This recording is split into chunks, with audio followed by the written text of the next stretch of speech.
Já představím třeba svatou Lucii a ostrov Martinik. Svatá Lucie je městem Castries, já jsem tam kdysi slavil i Silvestr, je tam nádherný záliv Marigot Bay, je tam sopka Soufrière, jsou tam takové dvě ikonické hory vedle sebe, malý a velký Piton, na ty se dá dokonce vystoupit, jsou zapsány v UNESCO, říká se tomu sídlo bohu.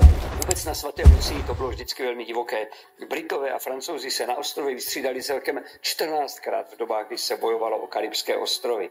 A ta sopka Soufrière, ta je zajímavá, protože má minerální lázně, když se tady léčili francouzští vojáci ještě za Ludvíka XVI. Jsou tam takové serné plameny a bahnité vývěry, fumaroly, takové chemické sloučeniny vystupují ze země a plyny. Je to dost nebezpečné a dramatické. A co ten Martinik? Martinik je francouzský.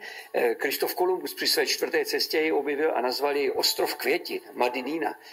Tam jsou úžasné květy, rostliny, plody, banány, ananasy. Rum se tam zpracovává v Saint-Pierre, třeba ta výroba rumu, ta je velmi populární na mnoha ostrovech karibských, a tak jak na svaté Lucii, tak i na Dominice. A Fort de France,